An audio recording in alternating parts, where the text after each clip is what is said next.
pengadilan. Persatuan kesatuan bangsa ini. Hakim ini sudah merusak bangsa ini. Fatwa itu pendapat.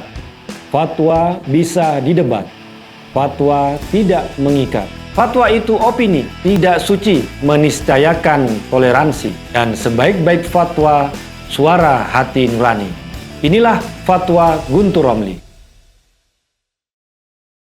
Assalamualaikum warahmatullahi wabarakatuh. Salam sejahtera untuk kita semua. Shalom, shalom aleichem, Om Swastiastu, Namo Buddhaya, Rahayu, Salam Nusantara. Edi Mulyadi divonis ringan, hanya 7 bulan 15 hari. Itu pun hakim langsung memerintahkan untuk membebaskan Edi Mulyadi dari tahanan. Masyarakat Dayak yang menghadiri sidang itu langsung bereaksi keras. Mereka menolak dan meluapkan kekecewaannya. Ini jelas vonis abal-abal. Karena jaksa menuntut Edi Mulyadi 4 tahun penjara. Tapi hakim menjatuhkan vonis yang didiskon besar-besaran. Padahal hakim ketua dalam sidang itu, Adeng Aka, menyatakan Edi Mulyadi bersalah dalam kasus pernyataan Edi Mulyadi yang menyebut Kalimantan sebagai tempat jin buang anak. Saya bacakan kutipan dari hakim ketua Adeng Aka. Mengadili, menyatakan terdakwa Edi Mulyadi terbukti secara sah dan meyakinkan bersalah melakukan tindak pidana perbuatan menyiarkan kabar yang tidak pasti atau tidak lengkap, sedangkan ia mengerti setidak-tidaknya patut menduga kabar demikian dapat menimbulkan keonaran di masyarakat. Tapi pertanyaannya, mengapa vonis Edi Mulyadi hanya 7 bulan 15 hari? Dari mana angka itu didapat oleh hakim? Vonis itu jelas-jelas menciderai rasa keadilan dalam masyarakat. Tidak hanya khususnya pada masyarakat Kalimantan, pada masyarakat Dayak sebagai warga asli Kalimantan, tapi juga pada masyarakat Indonesia pada umumnya. Karena menghina Kalimantan berarti juga menghina Indonesia. Saya teringat pada sebaris puisi Sutarji Kalzum Bahri yang berbunyi, yang tertusuk padamu berdarah padaku.